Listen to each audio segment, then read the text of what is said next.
Oke. Pilot deh, ulang. Nah, ini baru record. Ya. Oke, mulai. Oke, bismillahirrahmanirrahim. Assalamualaikum warahmatullahi wabarakatuh. Waalaikumsalam. Waalaikumsalam warahmatullahi wabarakatuh. Tujuan kita meet malam hari ini yaitu tentang mengenai diskusi kita mengenai jurnal. Tolong Mas Fikri diperlihatkan share screen jurnalnya.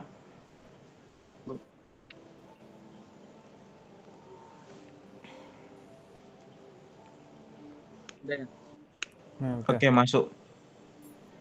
Oke.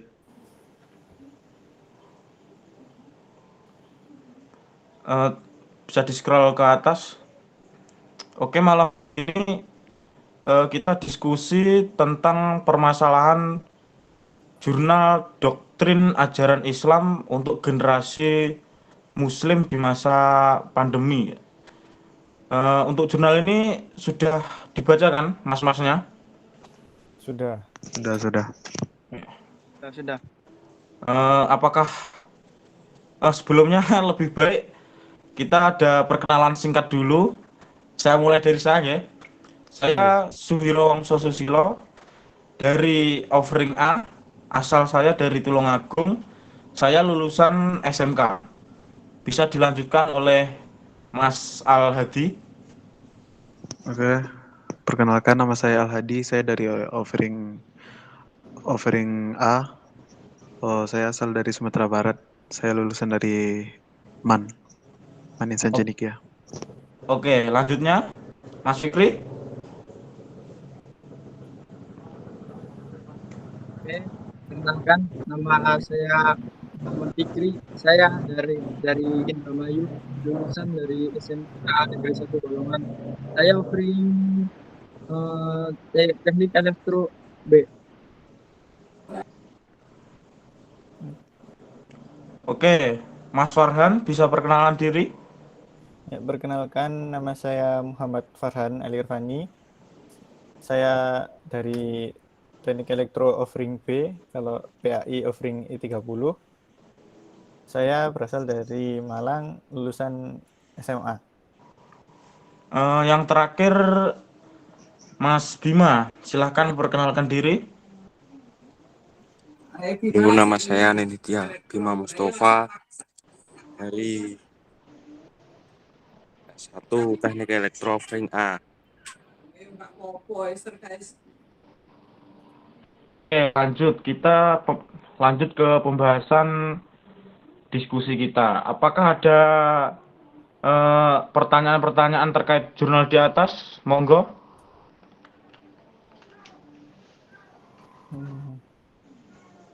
Mungkin dari saya dulu ya. Oke, silahkan Mas Fikri.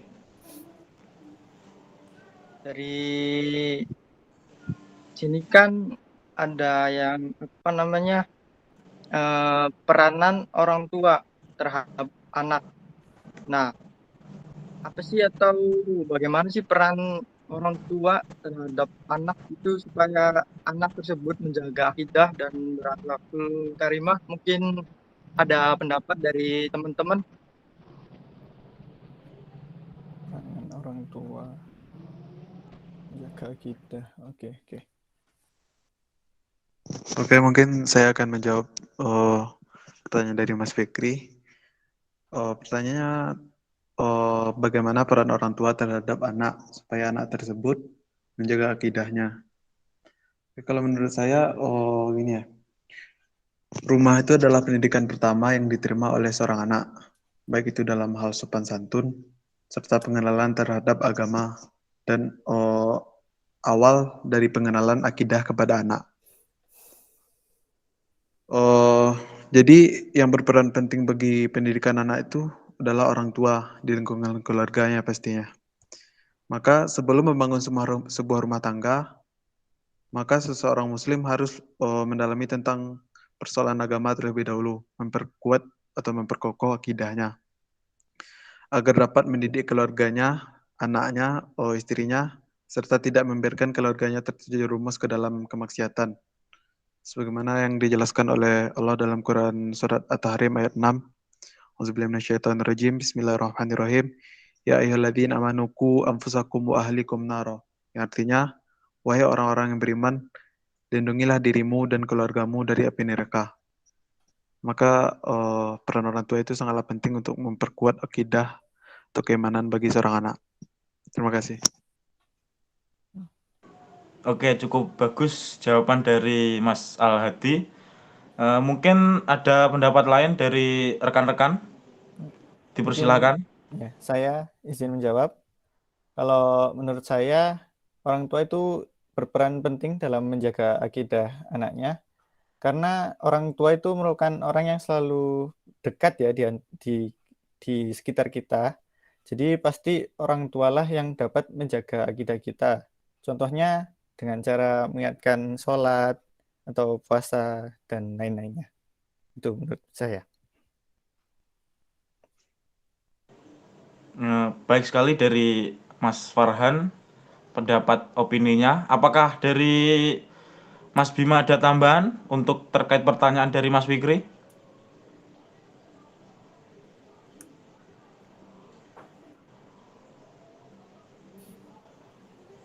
Mas Bima? Oke, Belum kalau ada. oke. Silakan Mas Bima.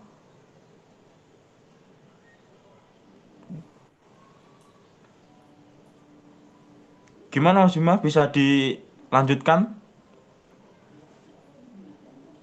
Ada atau tidak pendapatnya tentang peran orang tua terhadap anak dalam menjaga akidah dan akhlakul karimahnya?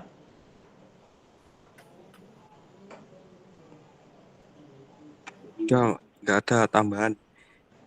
Oke, kalau gitu menurut saya sendiri peran dari orang tua itu dalam menjaga akidah dan meningkatkan akhlakul karimah bisa dilakukan mungkin dengan tidak hanya menyekolahkan anaknya di sekolah formal saja, tetapi juga menempatkan anaknya di pondok pesantren atau di madrasah diniyah serta mengaji pada guru agama.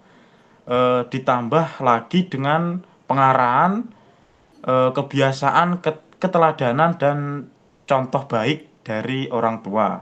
Gitu. Oke, lanjut. Apakah sudah terjawab Mas Fikri?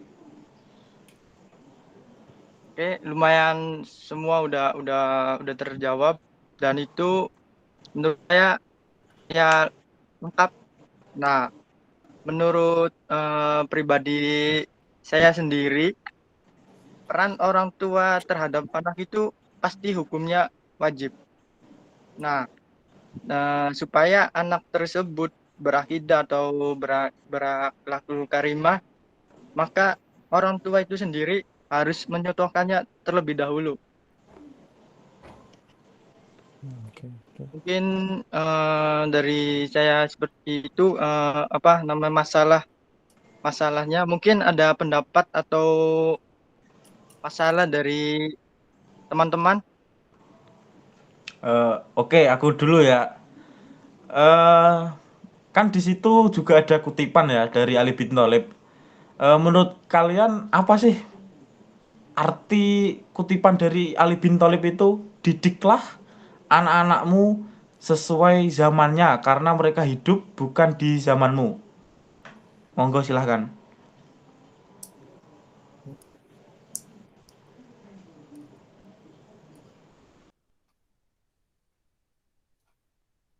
Ya, saya izin menjawab.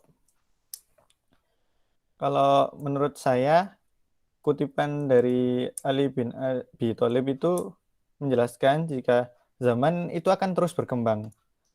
Kemajuan teknologi akan selalu berkembang dari zaman dulu yang belum ada teknologi sama sekali sampai sekarang yang zaman udah maju, itu pasti cara pengajarannya beda.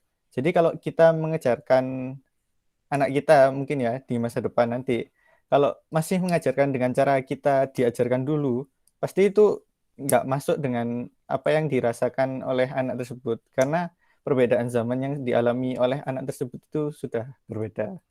Tuh kalau menurut saya. Oke, mungkin ada pendapat lain dari rekan-rekan. Oke, saya mau nambah sedikit. Mungkin Oke. maksud dari kutipan pernyataan Ali bin Abi Thalib itu apa ya? Menyuruh umat Islam itu untuk melek terhadap perkembangan zaman agar tidak mudah dibodohi, agar tidak mudah dimasuki oleh orang-orang yang menghancurkan atau berniat untuk menghancurkan agama Islam.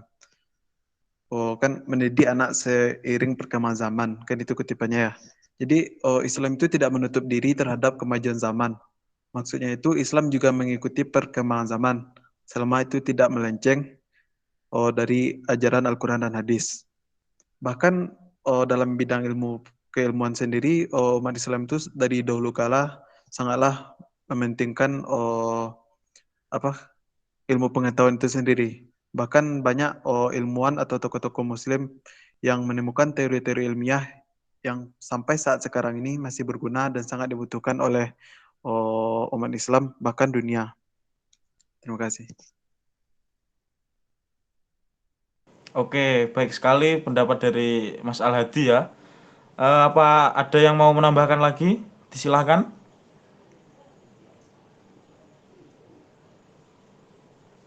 Mungkin udah terjawab semua sama rekan-rekan kayak Mas Al-Hadis atau Mas Ali.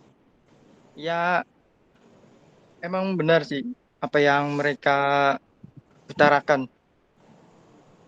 Itu mungkin pendapat masukan dari saya cuma itu doang sih. Oke, kita masuk ke permasalahan berikutnya ya. Apakah dari rekan-rekan ada permasalahan yang lain? Monggo silahkan kita diskusikan bersama dalam forum terbatas malam hari ini. Mungkin untuk unek-unek dalam pikiran saya udah disampaikan sama Mas Fikri tadi, jadi udah itu aja sih. Oke, apa ada yang lain mungkin dari Mas Bima atau Mas Warhan pertanyaan permasalahan kita? Saya. Oke, monggo silahkan. Sarana ini kan dalam masa pandemi ya.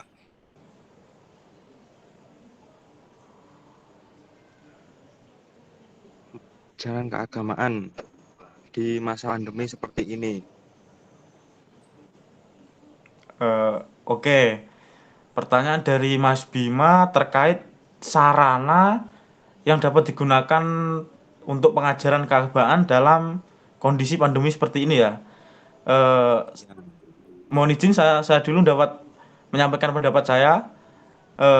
Sepengalaman saya, waktu itu kita memanfaatkan aplikasi visual dan audio dari Zoom Meeting sebagai alat bantu untuk mengadakan pengajian secara virtual yang dibagi menjadi beberapa titik di majelis atau masjid terdekat dari para jamaah. Mungkin ada terobosan baru kita kan warga elektro ya, seharusnya kita ya bisa lah membuat terobosan-terobosan baru, game-game terkait keagamaan kita seharusnya bisa. Itu pendapat dari saya. Monggo kalau ada yang menambahkan. Ya, mungkin pertanyaan dari Mas Bima itu sejalan dengan pertanyaan dari Mas Wiru tadi ya, terkait dengan kutipan pernyataan dari Ali bin Abi Thalib, "Didiklah anak-anakmu sesuai dengan zamannya." Maka pada zaman sekarang ini kan zaman udah maju, teknologi udah canggih. Maka menurut saya internet adalah salah satu sarana yang sangat pas digunakan untuk kebutuhan pendidikan pada saat masa pandemi ini. Seperti yang dijelaskan oleh Mas Wirio tadi, seperti pengajian lewat Zoom Meeting, Google Meet, bahkan kita bisa mendengarkan kajian-kajian ceramah di YouTube. Gitu sih. Oke, baik sekali, masih selaras dari pernyataan saya tadi. Bagus, bagus. Apa ada lagi masukan dari rekan-rekan yang lain terkait dari pertanyaan Mas Bima? Ya, Atau Mas mungkin Bima sendiri mau menambahkan? saya ingin menambahkan sedikit saja. Ya, salah satunya juga kita bisa menggunakan media sosial, contohnya Instagram gitu ya. Karena sekarang kan banyak ustadz-ustadz yang Instagramnya sudah banyak followernya gitu kan, biasanya di situ bisa nge-live, terus kan bisa ngechat pertanyaan langsung di live-nya, jadi bisa langsung tanya jawab sama ustadz menggunakan teknologi ya, sesuai dengan zaman kita itu, seperti kutipan tadi ya. Itu saja tambahan dari saya. Ya, bahkan di TikTok pun kita juga bisa mendengar kajian-kajian ceramah sekarang. Padahal karena sekarang tuh banyak ustadz-ustadz yang udah main TikTok. Jadi TikTok tuh bisa kita ambil manfaat positifnya. Iya, jadi intinya itu kita belajar agama itu dari manapun, dan dari apa namanya mau media sosial atau apa sih ya, contohnya kayak tadi Mas Al-Hadi bilang kayak TikTok terus Instagram. Jadi media pembelajaran kita agama itu ya dari manapun sih kita bisa. Kayak ini itu tadi kata Mas Suhiro, mungkin itu sih menurut saya. Oke, baik. Jadi kesimpulan, kita tetap menggunakan internet, baik media sosial apapun itu, yang membantu kita lebih interaktif dalam belajar ilmu keagamaan ya. Mungkin ada tambahan dari Mas Bima atau skip, Mas Bima? Gimana? Apakah sudah jelas jawaban dari rekan-rekan? Sudah cukup bagus sekali jawabannya. Sudah cukup. Oke, terima kasih. Untuk Mas Farhan, apakah ada pertanyaan terakhir dari unek-unek Anda yang bisa dibantu oleh rekan-rekan dalam forum Google Meet terbatas malam hari ini? Monggo disampaikan kalau memang ada. Ada. Jadi kita kan nanti kalau udah besar nanti kan pasti jadi orang tua gitu ya. Kan kita pasti bakal mendidik anak kita. Nah, gitu hal-hal apa saja yang kita perlukan dalam mengajarkan suatu pelajaran ke anak kita gitu. Ya, yang saya bingungkan.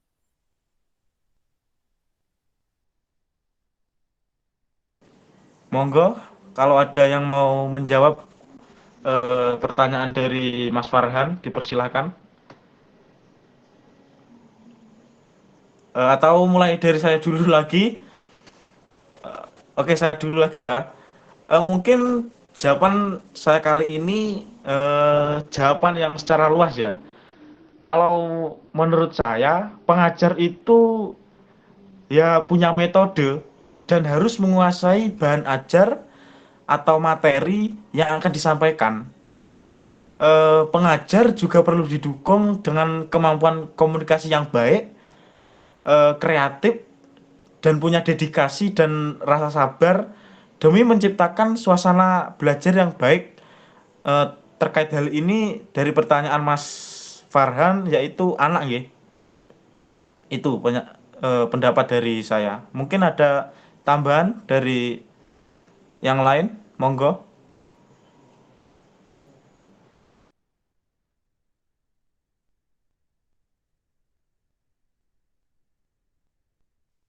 Oke, saya ingin menambahkan apa yang disampaikan oleh Mas Wiro tadi. Kalau dalam apa? Kalau hal-hal yang dibutuhkan oleh pengajar, kalau dalam bidang keagamaan, menurut saya sih, contoh ya. Karena ada metode dakwah itu kan dakwah bilhal. Jadi selain ilmu, pengamalan terhadap ilmu tersebut juga harus kita contohkan kepada siapa yang kita ajarkan itu. Karena guru adalah contoh bagi muridnya, serta guru juga harus mendalami ilmu tersebut secara mendalam. Maka menurut saya sih contoh yang paling perlu. Dan ilmu tersebut juga harus didasari oleh fondasi yang kuat, oleh dalil-dalil yang kuat, agar nantinya murid itu tidak ragu dalam mengamalkannya. Terima kasih. Oke, apakah ada opini lain dari rekan-rekan semua yang ada di forum?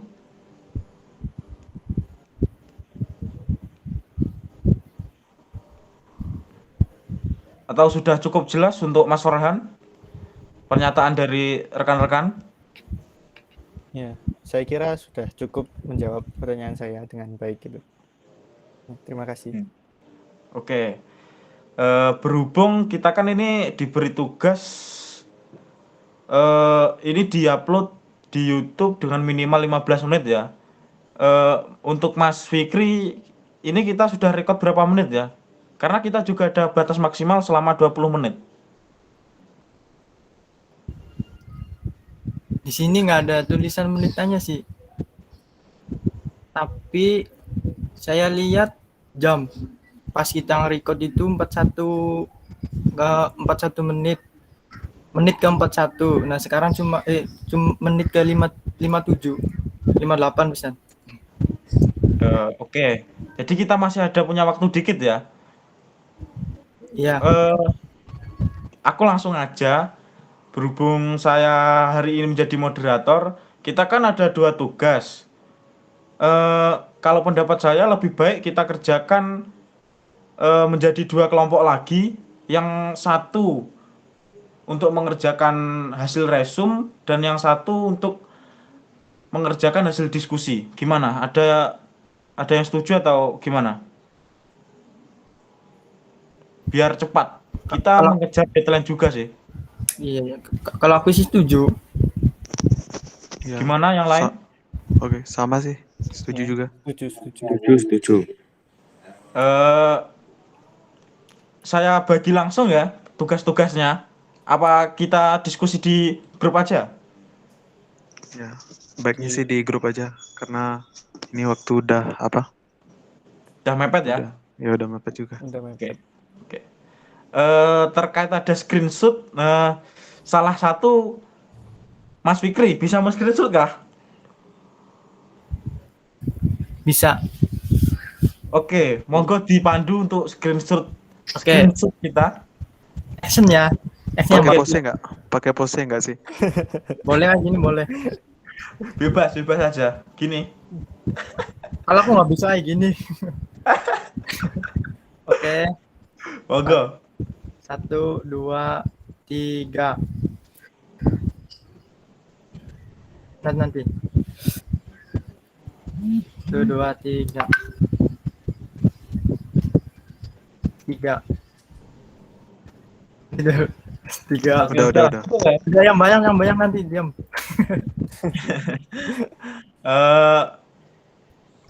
Saya rasa hasil diskusi kita sudah bisa didapatkan.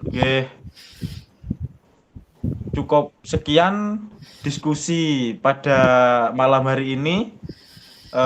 Apabila ada salah kata yang kurang berkenan di hati para rekan, saya selaku moderator meminta maaf yang sebesar-besarnya. Saya akhiri forum Zoom terbatas kita malam hari ini. Wassalamualaikum warahmatullahi wabarakatuh. Waalaikumsalam warahmatullahi Wabarakatuh. Waalaikumsalam warahmatullahi wabarakatuh.